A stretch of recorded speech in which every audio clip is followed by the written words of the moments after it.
Okay.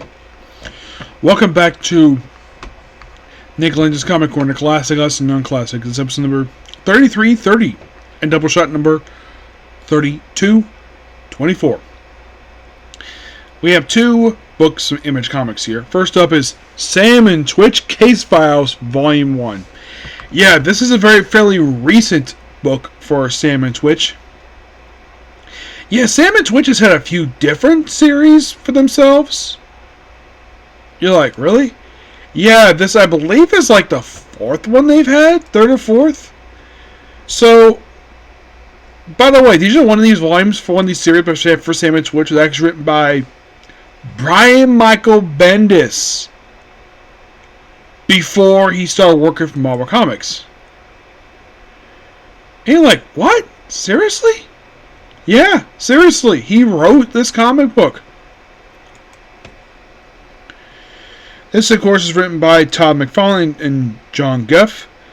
Mostly put... Oh, by the way, the cover artwork here is basically Michael Cola, Raymond Gay, Thomas Nietzsche, Jonathan Gaplin, Todd McFarlane, Thaddeus Rebick, Javier Fernandez, Kevin Keane, Don Acalo, Mark Spears, Fed Smollo.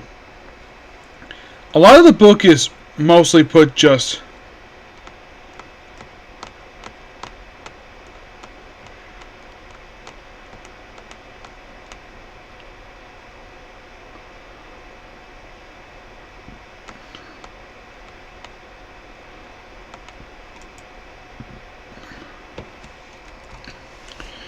And a lot of the book is basically just Twitch on his own.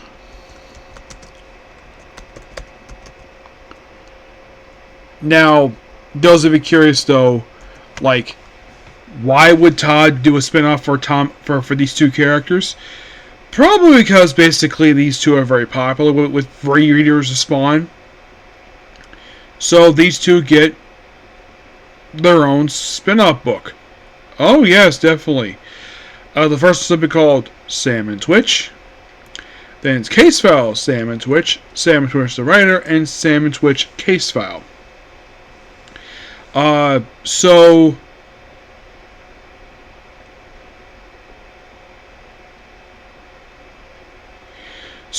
the first Sam and Twitch book, like I mentioned, was written by Michael Bendis. The second book... Excuse me.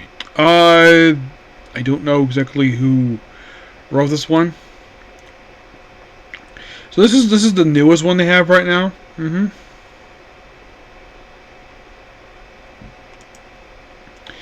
And also, as for probably the reason why they decided to give these two another book in, and this is my personal guess anyways for this, the reason why is because probably because basically there's maybe demand for these characters. Yeah.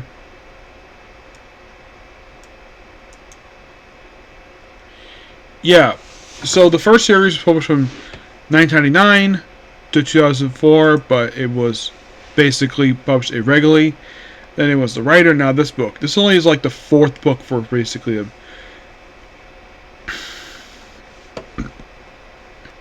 Spawn himself doesn't really appear in the book per se. It's mostly put is just Twitch on his own. And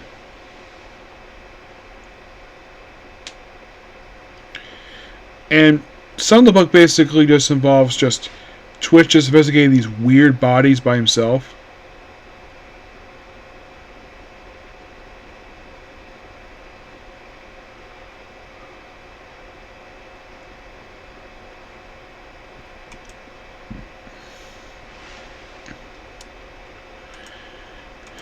Let's see who wrote this one.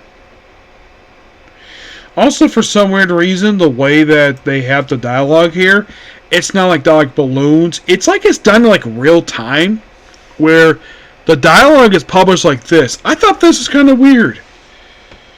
Okay, so the person who wrote the second series was Mark Andrego. Yep, he wrote the second one. They're like, okay. Yeah, and also it was a continuation of the Sam and Twitch book. I like that first book where the publication schedule for that one was irregular. This one basically was published on a regular basis.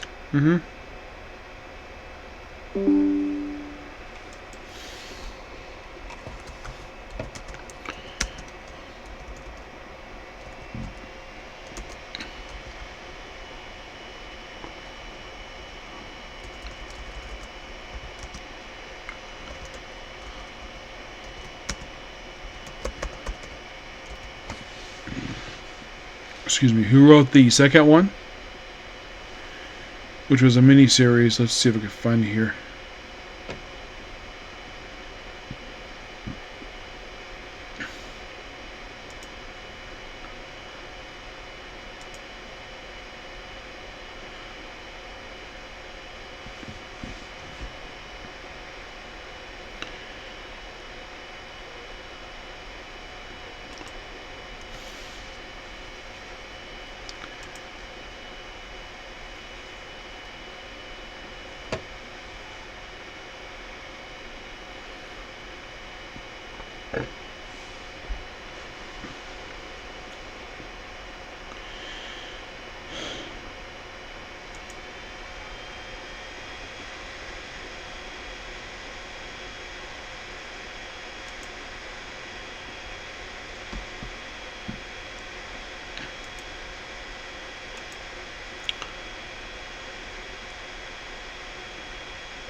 Yeah, I'm attempting to find out still who wrote the Raider mini-series.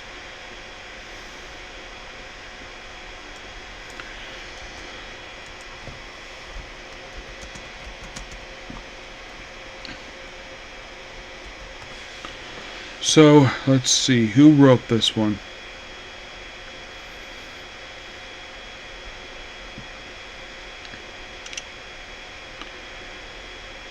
Fabio Bono and Luca Bono.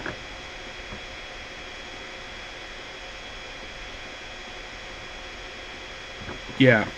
So, a lot of this book, it just basically going to various towns, and Sam is trying to contact Twitch. Twitch is ignoring his call because halfway through this book, issues here. By the way, this book collects the first 8 issues of the series. And this is the most recent one, per se, of Sam and Twitch.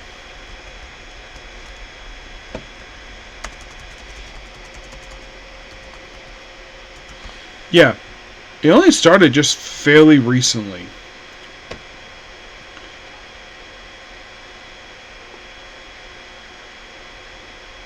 I think this just started just... I think it was just last year, I think it was, that this book started publishing. Excuse me, yes, they published this book as part of the New You. Basically, it's the aftermath of, well,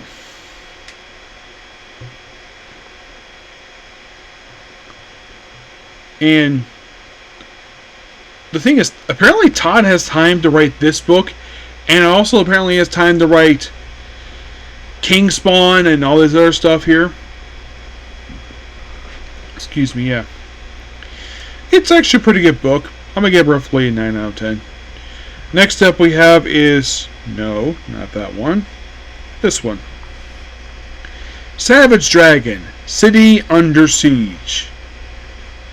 A by far really weird book, mind you. Yes, this book collects issues 233 to 240 of Savage Dragon, written, drawn, inked by Eric Larson. Matt gets a call from somebody who knows Alex Wilde, and we see Daredevil, apparently Dart, Mighty Man, and basically Freak Force. Michael's like, cool. We get out of there. Of course, he's babysitting his daughter, and then of course, basically where his brother Kevin comes out. By the way, Kevin, this is because Larson's weird when it comes to this book. So Kevin basically started a relationship with his brother's mother-in-law with his brother's mother-in-law, and he got her pregnant, and they gave birth to a girl. And the girl is younger than his nieces and nephews. So then you have Maxine, where she's, despite she figure her hair is growing back, but she's got to do braces again. Yeah, and also she's basically trying to do more so with Malcolm. And then here comes something really weird, where we have Alex and Angel, where apparently these two women slept together because they're by themselves. And then we come back where Malcolm has shaved off his goatee, and then more action ensued with Freak Force showing up. Lots of good action here. And then we see one of the kids there, and of course somebody bursts in the ground. So Angel's reunited with her brother, well, her stepbrother actually, and then of course and I think it's supposed to be Angel reunites with. Angel is actually Alex. And then basically, oh yeah, basically Angel tells Malcolm that her mom is dead again. Killed Malcolm from a different reality.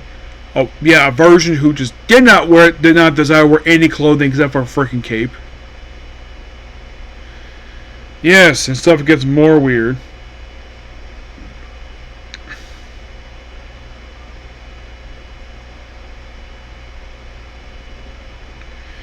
Yep, and then of course, like one of his sisters, like, yeah, they got mad. Of course, they find no problem. Yes, like, oh crap, the kids are gone, so they have to race out, fight a monster.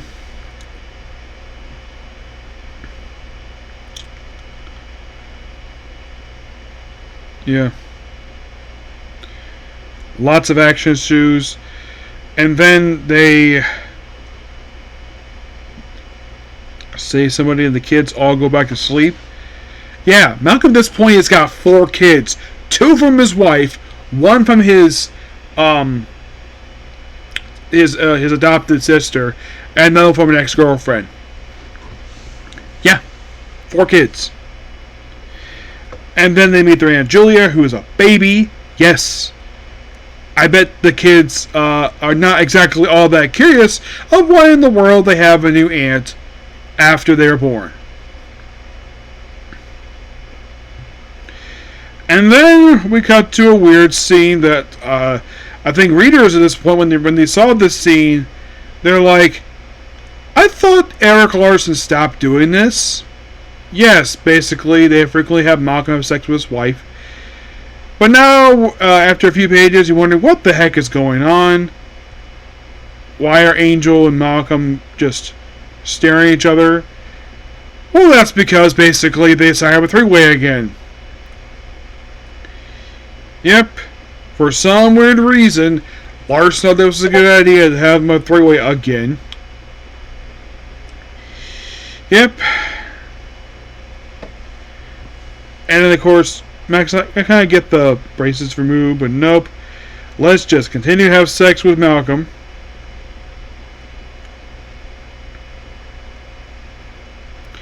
And then you have Angel and Malcolm just fighting more monsters, because that's what they do in this book.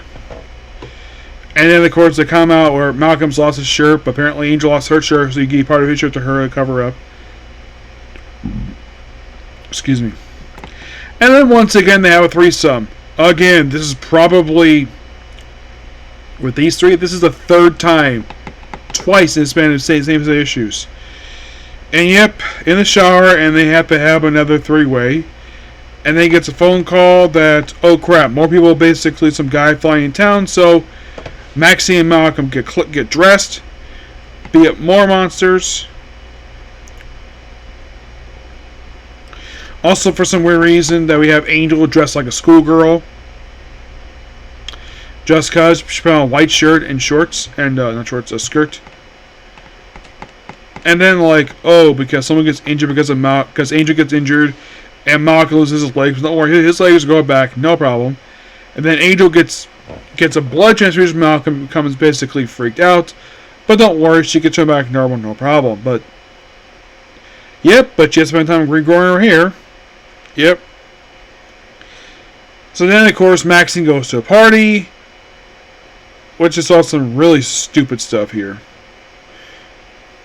And then we have the Maxine copies after Malcolm again. You have Maxine basically... she went to a party that basically resulted in an orgy, then she just beat the guys up and left.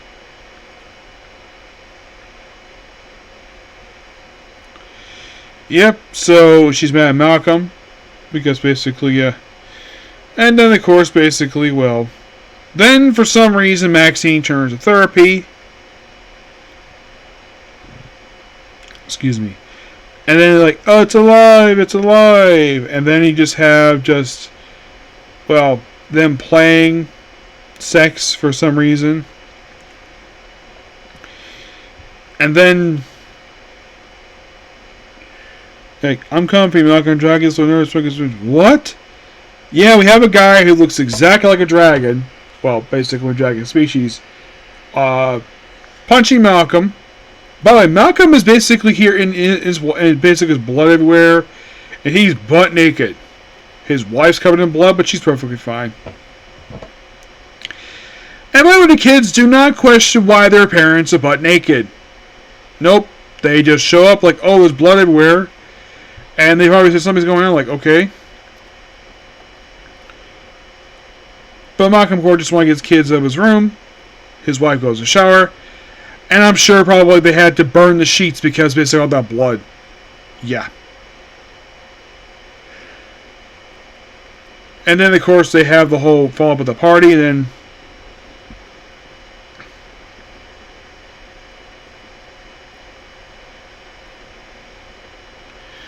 yeah, and apparently we have this talk show host who basically just decided to criticize his father in public. Then we have Freak Force hanging out at Malcolm's apartment. Then we have stuff happens like we've done here. And the guy just cannot stop smiling.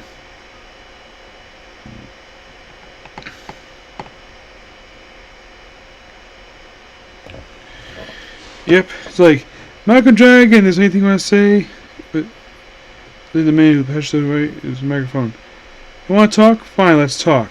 My wife is in a compromised state. Those bastards try to take advantage of her. She escaped from those clutches of those attempted rapists. That you would showcase these creeps speaks volumes. And wouldn't you know, you have your own sexual harassment. By the way, he's smiling the whole time. Sexual harassment, domestic abuse, infidelities. Like, yes, embarrassing moments. But it's all I can't deny. In the end, Maxine did the right thing and walked away from that situation.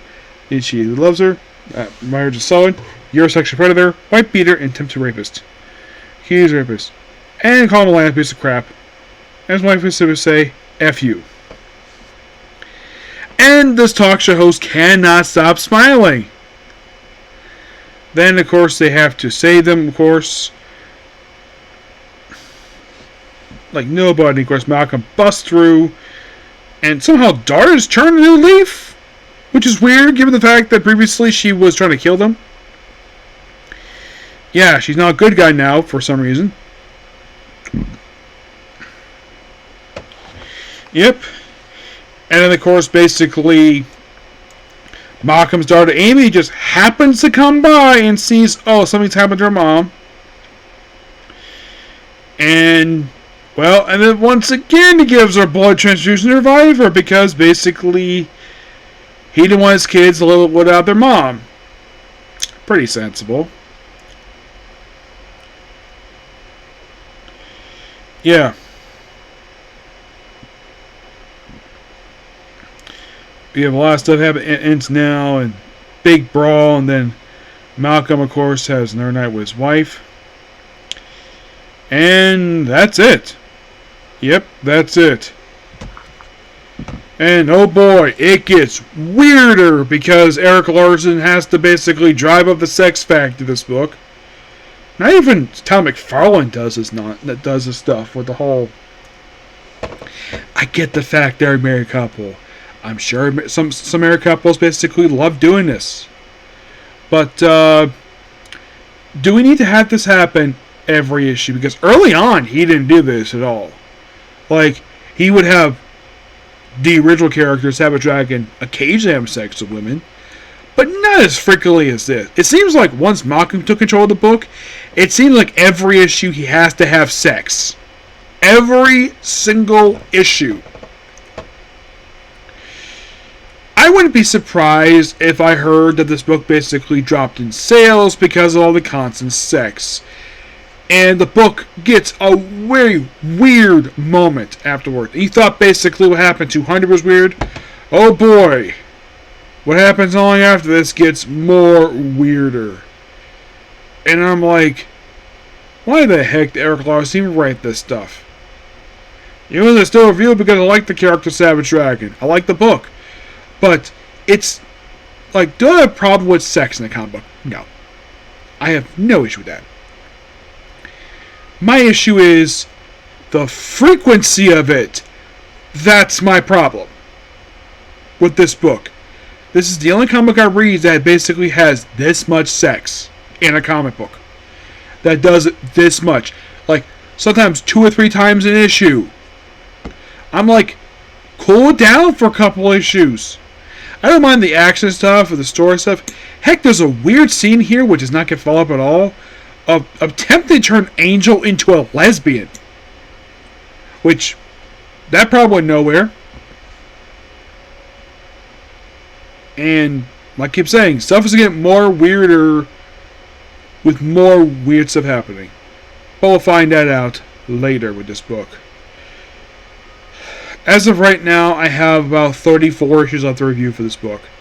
And once I cut up, I'm not sure what to do next for this book.